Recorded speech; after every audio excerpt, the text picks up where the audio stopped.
With their mechanical stabilization and wide-angle lenses, miniature gimbals like this DJI Pocket 2 are, on paper at least, perfect for shooting real estate. Well, we created a little promo video for the studio that I am sitting in now, picked up a whole bunch of tips along the way that I'm going to share with you. But first things first, let's roll the promo.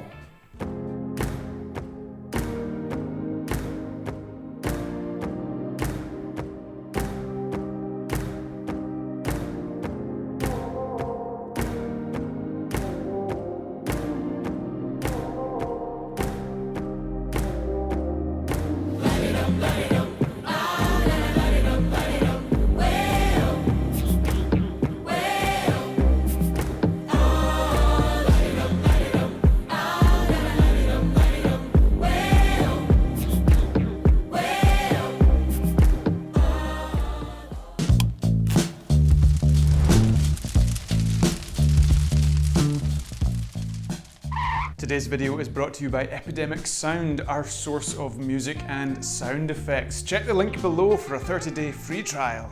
Generally speaking, we want a nice wide focal length when we're shooting real estate interiors. In the case of this Pocket 2, the camera's got a 20mm focal length, which is already pretty good, but we can go one better with this 15mm adapter that comes with it. Just magnetically sticks on the front there, and that's perfect for our general view establishing shots of our interiors.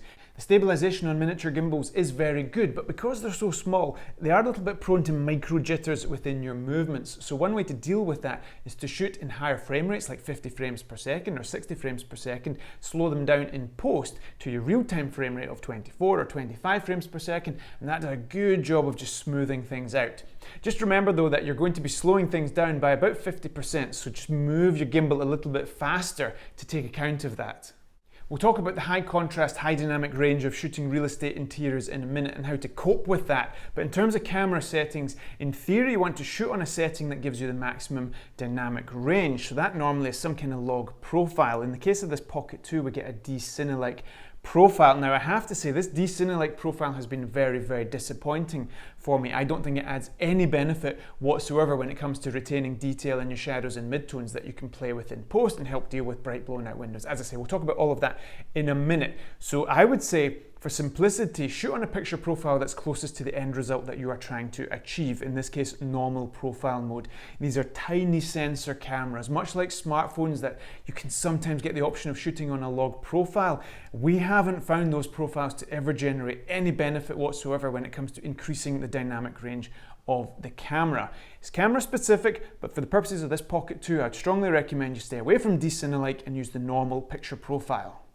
There's 4 key gimbal moves that you need to master. The slider, best done if you're sliding from behind something to reveal a part of the room. Then we have the crane, just a simple up and down motion. A tilt down reveal where we have follow mode on the gimbal, so the camera's pointed up and we tilt down to reveal the room. And then finally the push in, a nice tracking shot as we push in. Again, it can be nice just to have some foreground elements here just to create some depth as we're moving in towards the room. In the interest of having nice, smooth camera movements with great compositions, a top tip is to start at the end point of the move, frame your shot so everything looks nice, and then reverse out. Then, in post, reverse that clip so you're pushing in, but you come to a nice, smooth, gradual halt with perfect composition. Since these are all linear motions, with the exception of the tilt down reveal where we need the camera to move, hold down the lock button on the gimbal so we don't get any wayward yaw motions as we're dollying in or sliding from side to side.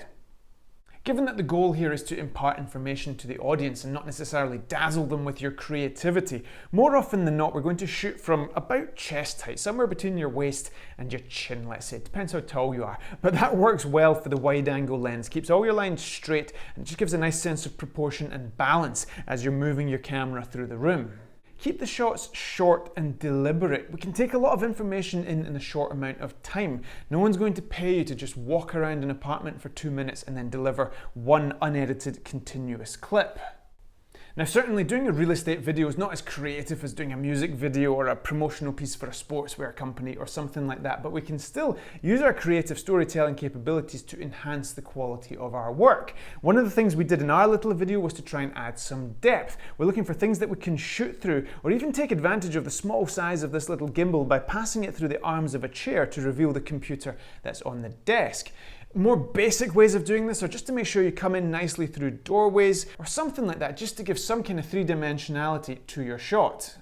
Added to that, we did a nice in-camera fade to and from black transition, whereby we just slid behind some curtains and then seamlessly cut the two pieces of footage together to give that in-camera transition.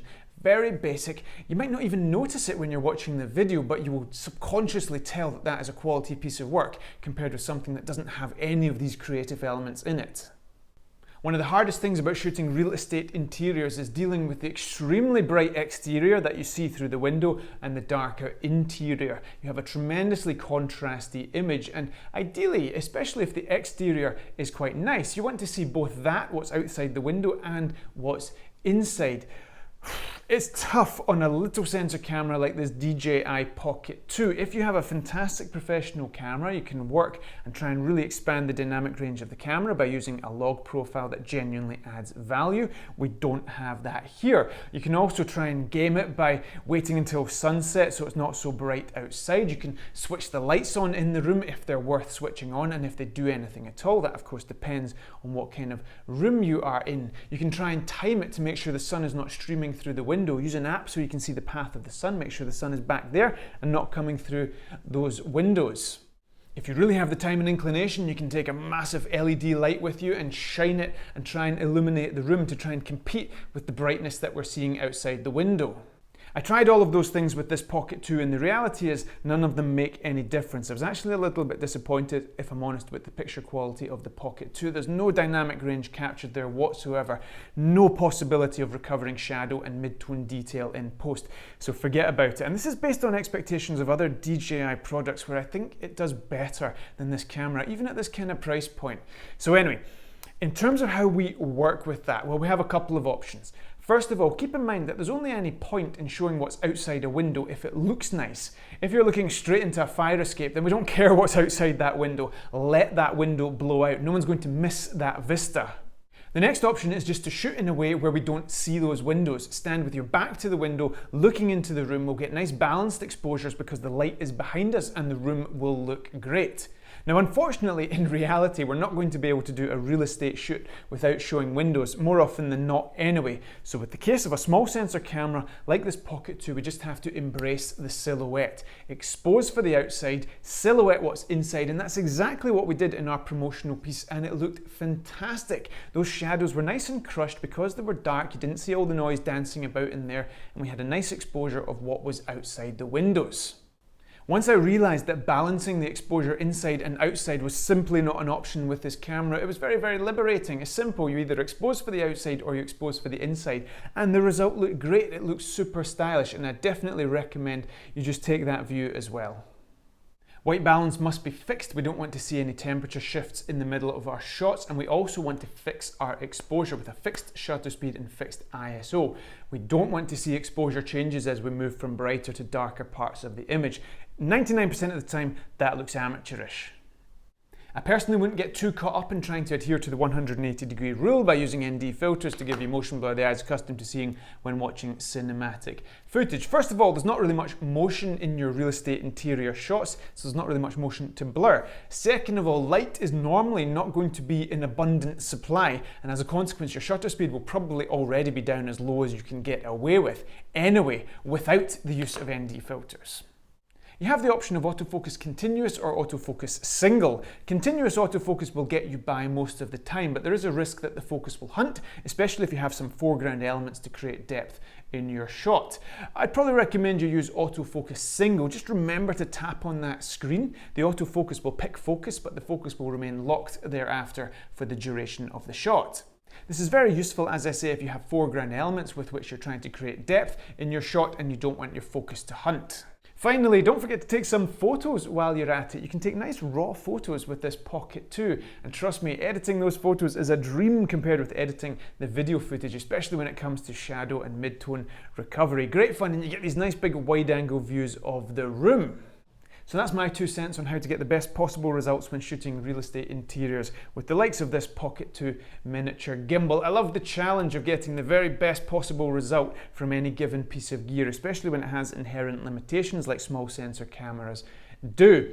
I'd love to hear your thoughts. Would you use a Pocket 2 for real estate interiors, or would you go a little bit higher and get a better quality camera? And if so, are you getting the kind of rates that can justify the investment in better quality gear? It's an interesting topic, and it very much depends on where in the world we live, but do share your thoughts below. Check out the links below to our various sources of premium content. We've got quite a bit down there that might interest you, and I look forward to seeing you next time.